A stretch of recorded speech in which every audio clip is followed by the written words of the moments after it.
que ambos, el dolor y el sufrimiento, son semillas para el crecimiento. Vivimos en épocas donde la palabra incertidumbre es el imperativo, incertidumbre a nivel personal, de salud, familiar, comercial, laboral, en general. El mundo está viviendo en una época que nunca lo vimos así, nunca todo el planeta Tierra experimentó algo similar como lo que estamos viviendo. Por lo tanto, tenemos que, especialmente en estos momentos, dejarnos alumbrar por el faro de la Torá. La Torá es luz y faro, igual que en una tempestad.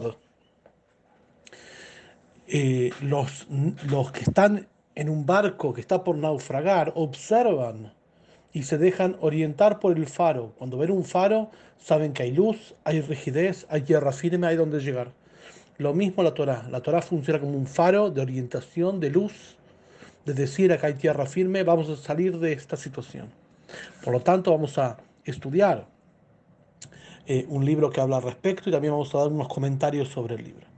Dice así, el Salmo 126 nos dice lo siguiente: los que siembran con lágrimas cosecharán con cantos de alegría. Y así dijo el Rebbe Drubavich, debemos transformar el dolor en acción y las lágrimas en crecimiento. Comenzando con una pequeña historia. Estaba en la naturaleza del Rebbe Drubavich, que hace 2 días venimos del nacimiento, del aniversario del nacimiento de él, hace 119 años. Ver lo positivo donde la sabiduría convencional solo veía lo negativo. A su modo, era capaz de dar esperanza y consuelo aún a quienes sufrían el más agudo dolor emocional o espiritual. En 1973, la viuda de un renombrado escultor, Jacques Lifshitz, visitó al Rebbe tras la muerte súbita de su marido.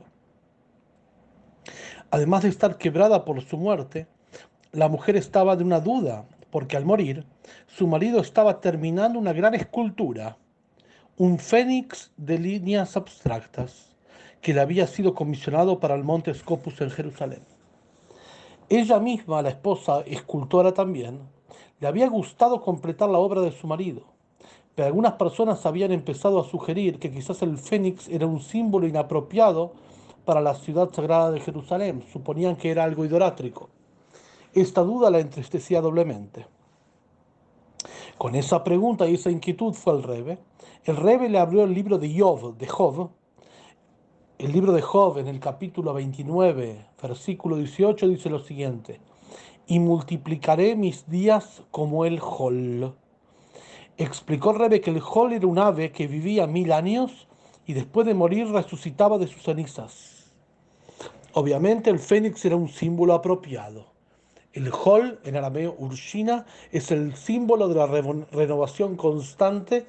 Es un ave que nos cuenta el Midrash varias cosas en el Midrash, en el Talmud, donde ese ave no comió del fruto del árbol del conocimiento, por eso tiene una fuerza, una energía de vida y de sobrevida y de resiliencia impresionante, que incluso después de mucho tiempo se renace de sus propias cenizas, se autoincinera y renace. Así también el Talmud, en el Tratado de Sanedrín, nos cuenta que este ave entró al arca de Noé, y Noé y este ave se negaba a comer. Entonces, cuando Noah se acercó al arca, a este ave y le preguntó al ave, ¿por qué no querés comer?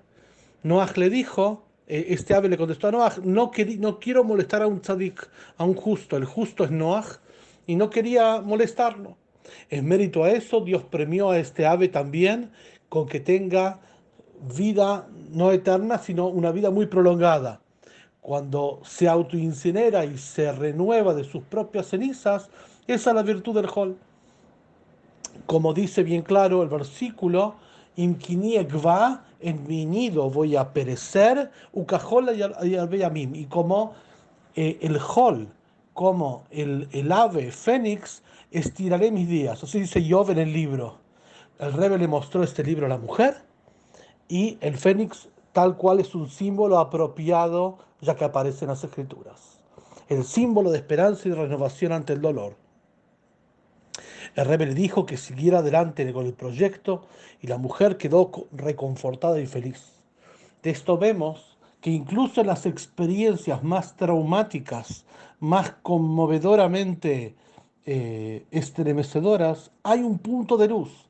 Y este punto de luz es aquel que el Rabbi Nachman de Breslev siempre hablaba. Desde el árbol del conocimiento no hay bien sin mal y no hay mal sin bien. Es decir, que incluso en lo más perverso, maligno, maléfico, diabólico y terrible que pueda haber en el mundo, hay un punto de luz. Como hay un punto de luz en cada cosa, tenemos que aferrarnos en ese punto de luz y a partir de ahí sostenernos y reconstruirnos.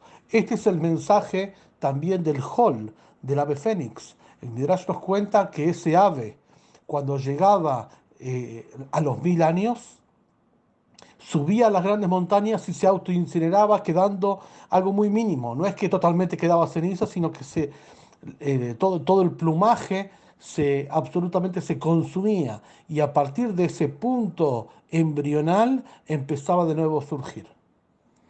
Si hoy en día existe el ave en algún lado del mundo o no, no lo sabemos. Pero sin dudas, el mensaje profundo, de comprensión profunda de esto, nos tiene que tocar el alma, nos tiene que impactar sabiendo que en el germen mismo de la desgracia, de la adversidad, ahí está la misma salvación, la misma salvación. Esto también es lo que Rab Nachman de Breslev siempre decía, y así está escrito en su libro Lekutei Moharan, sobre el versículo Anohia Aster Aster et Panay. Va a llegar un día que Dios ocultará su rostro. Va a haber tanto ocultamiento divino, tanta penumbra y confusión y distorsión en todo el mundo, que uno preguntaría, ¿dónde está Dios? Que no viene a poner justicia. ¿Dónde está Dios? Sin embargo, Dios está escondido en esas circunstancias absolutamente, tal como también la Torá testigua en Éxodo, cuando Moshe le pregunta, cuando Dios se revela a Moshe y le dice, Eye Ashereye, seré quien seré, así como estuve con ustedes en todos los exilios, así siempre estaré con ustedes. Por lo tanto, el mensaje del ave fénix, el mensaje de esperanza y de fortaleza es el que nos tiene que acompañar en estos momentos. Vamos a investigar por qué sentimos tanto dolor a veces. Hay preguntas que todos nos hacemos a lo largo de nuestra vida, especialmente en estos momentos tan extraños, con confinamiento, con distanciamiento social, con cuarentena en muchos países, donde ni siquiera un abrazo y un afectuoso beso se pueden dar entre las personas. Y justamente eso, como que el ser humano, que es un ser gregario, un ser social, hace que entre en absoluto cortocircuito con su propia vida y surgen todo tipo de interrogantes y disyuntivas existenciales. ¿Por qué hay tanto sufrimiento en el mundo? ¿Cómo debemos enfrentar el dolor emocional, espiritual y psicológico?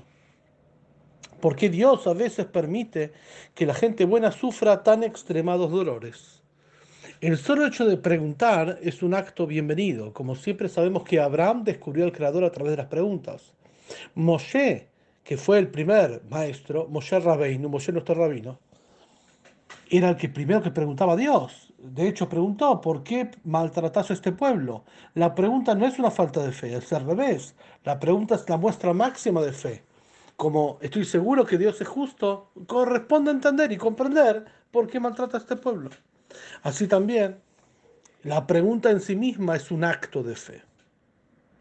Estas preguntas plantean una paradoja.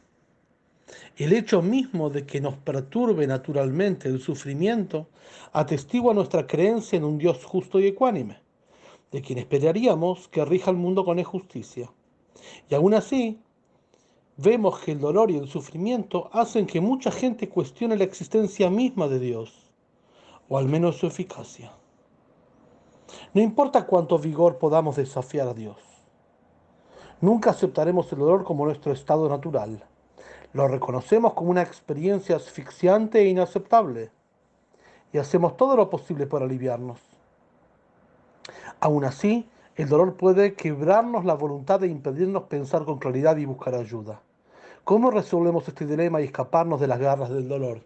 Nadie quiere, hay palabras que la gente le escapa, dolor, angustia, incertidumbre. Sin embargo, eso es el imperativo de nuestra época.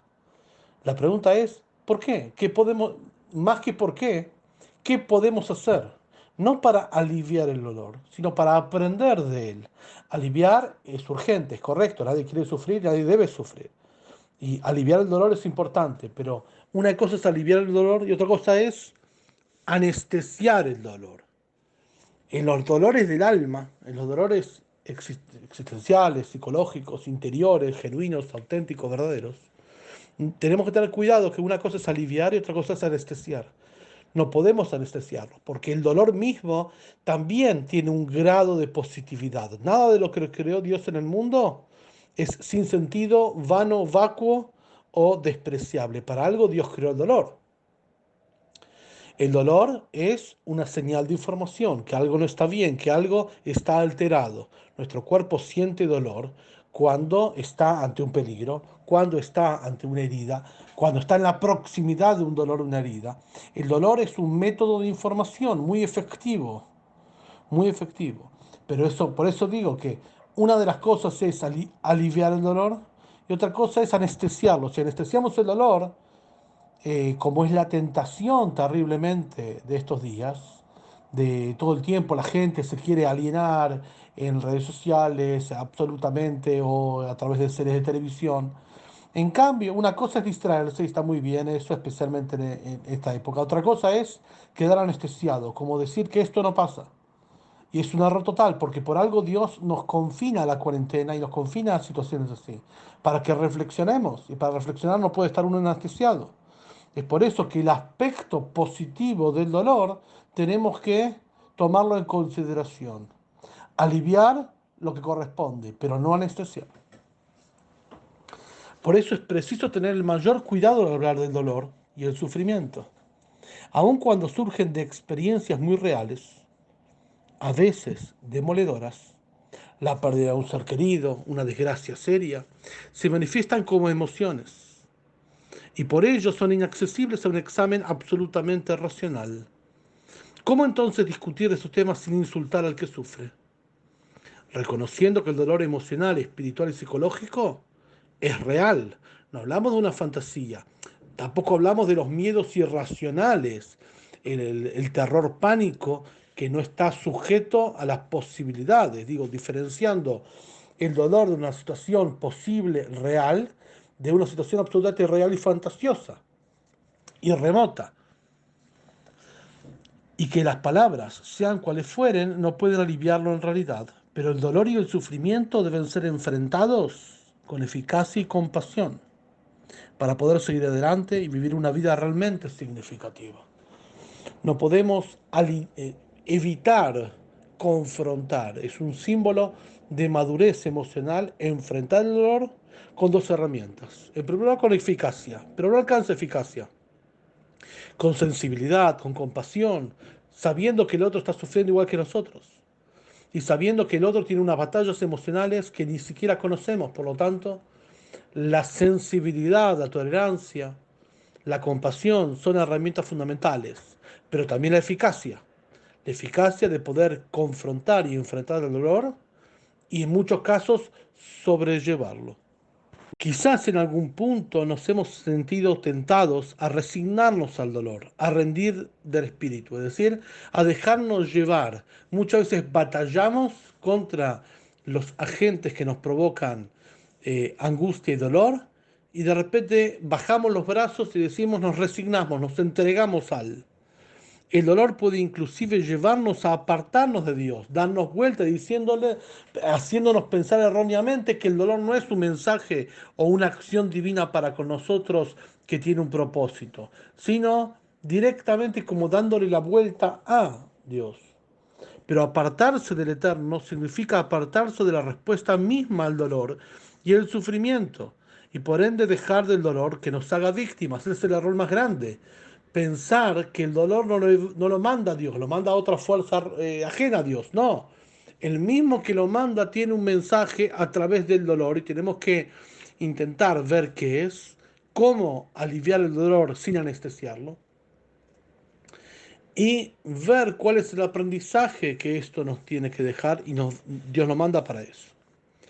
Aún en los momentos más profundos de desesperación, debemos comprender que nuestra fe y convicción absoluta en Dios es la que nos da la capacidad de reconciliarnos y enfrentar nuestra pena de alguna manera.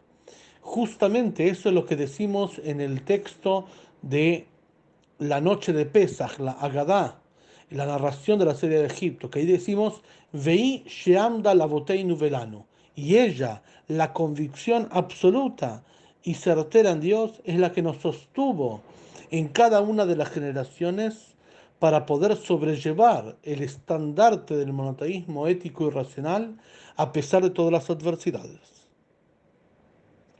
En un mundo sin Dios, el dolor y el sufrimiento serían de hecho estériles. ¿Por qué? Porque justamente si Dios se retirara del mundo o no existiría un ente, un ser superior, un ojo regulador, estaríamos de hecho en la mano del más fuerte. Pero con Dios al mando, aun cuando el dolor no ceda, podemos aceptarlo como parte del desafío de la vida. Nos motiva a buscar respuestas, a explorar nuestra relación con Él y a crecer a partir de esa experiencia traumática. Es decir, que justamente estas situaciones hacen que nuestro alma se fortalezca en la idea de la convicción certera, que es en hebreo emuná y bitajón, la confianza absoluta en Él, sabiendo que todo lo que sucede, cada experiencia que toca vivir al ser humano, es providencia divina, es decir, está guiado y conducido y timoniado por Dios, a pesar que no sabemos necesariamente en el instante por qué. Y es un error absoluto pensar que si yo no tengo la respuesta ya certera, única, ahora no existe. No, muchas veces la respuesta vendrá con el tiempo, algunas veces nunca vendrá, otras veces será un fragmento de respuestas armadas, pero eso es una preocupación, el porqué de curiosidad intelectual, y dejémoslo para la academia. Lo principal es el cómo y el para qué estamos viviendo esto y sin dudas, entre otras cosas, es para reforzar nuestra convicción en su providencia divina. Es decir, todo lo que envía Dios lo envía con un sentido y un propósito y está siendo guiado por Él. No es que somos presa de un organismo microscópico como un virus. Esto fue mandado por Él. Y si fue mandado por Él y a cada uno lo ataca en forma diferente, esto está siendo testimoniado por Él. Por eso tenemos que buscar en Él la respuesta. Este es un gran desafío para el dolor. ¿Le permitiremos que nos debilite? ¿O lo veremos como un catalizador que nos permita ir a lo más profundo de nosotros mismos y de nuestras creencias? ¿Permitiremos que las emociones distorsionen nuestro sentido interior de la verdad? ¿O reconoceremos el dolor como una encrucijada de la que saldremos más fuertes que nunca? Ahí está nuestra libre elección. Nunca perdemos el libre albedrío, ni siquiera en experiencias traumáticas y circunstancias alienantes como las que nos toca vivir. ¿Vamos a realmente buscar el por qué y dar vuelta a la cabeza a Dios? ¿O buscar el cómo y el para qué, y tomar ese mensaje para nuestras vidas, absolutamente reforzando nuestro nivel de convicción certera en Él? Solo podemos examinar el sentido del dolor antes y después de cada experiencia. Durante el dolor y la angustia hay poco que decir. Por ello, durante los años de plenitud, o sea, en épocas y circunstancias florecientes de crecimiento, tanto familiar, personal, laboral, profesional, debemos prepararnos para los años de hambruna, así como lo hizo Yosef en el principio en Génesis en la Torá, que sobre los sueños que tuvo de vacas gordas, vacas flacas, que ella habló de los primeros ciclos económicos. De hecho, los libros de economía marcan a Yosef como el primer economista de la historia, que es ahorrar en tiempo de vacas gordas para la carestía en época de vacas flacas. Lo mismo espiritualmente. En épocas de vacas gordas espiritualmente significa en épocas de situaciones parsimoniosas, tranquilas, debemos desarrollar a través de la plegaria, de los textos, de los libros, de los pensamientos de los sabios de Israel, de los libros que hablan de filosofía monoteísta, tener un caudal en nuestro alma y ejercitar nuestra alma a través de la plegaria constante y permanente para poder justamente sobrellevar y soportar la transitoria angustia, incertidumbre que nos toca vivir en esos tiempos tan abrumantes y alienantes. Cuanto mejor comprendamos nuestras vidas, lo vamos a ver cuando las cosas van bien. Mejor nos arreglaremos con el dolor cuando golpee. Muchas veces decimos, el dolor va a venir, si es que va a venir, y nos engañamos con eso. Un árbol con raíces fuertes puede soportar una tormenta violenta, pero no puede pretender desarrollar esas raíces cuando la tormenta ya se está desencadenando. Por eso es tan importante, a medida que en cada país, en cada ciudad, las cosas se van reordenando de alguna forma después de la confusión y situación alienante de la pandemia, que la persona tome en consideración que debe desarrollar, debe tomar dentro de su vida tiempo, espacio y ganas y ocuparse de lo que es la plegaria, de lo que es la reflexión y filosofía monoteísta, y esa ejercitación de los músculos del alma le va a servir para todo, especialmente para ser una luz y un faro en momentos de tempestad espiritual. Quizá la palabra que tenemos que utilizar no es por qué siento dolor, porque la palabra por qué es una búsqueda, una investigación por un motivo racional. Y la emoción por naturaleza no es, el miedo muchas veces no es tan racional. Quizá la palabra más efectiva sea cómo, cómo y para qué. ¿Para qué tengo que tener esta experiencia de dolor y cómo sobrellevarla? Eso sí son preguntas, porque esas preguntas nos proyectan hacia adelante. Toda emoción nubla nuestra razón y cuando es tan poderosa y tan intensa como el dolor, puede consumirnos, distorsionando de modo en que nos vemos a nosotros mismos y al mundo. Las emociones son en sí mismas una paradoja. Son sentimientos naturales, pero hacen que veamos las cosas bajo una luz que no es natural, que es la percepción errónea, la percepción sesgada. Eso es lo que diferencia el dolor del pánico. Reconocer esta paradoja es la clave para desentrañar el misterio del dolor y el sufrimiento. Estas están las personas que tratan de explicar las emociones. Algunas personas de fe tratan de minimizar el dolor explicando que eso es lo que Dios quiere para nosotros. Es un error. Ambos enfoques, tanto el enfoque erróneamente religioso, suprimiendo el dolor y diciendo que es voluntad divina, y tanto aquellos que intentan explicar el dolor, es un error. Otros usan el dolor como una excusa para justificar la amargura y hasta la conducta maliciosa.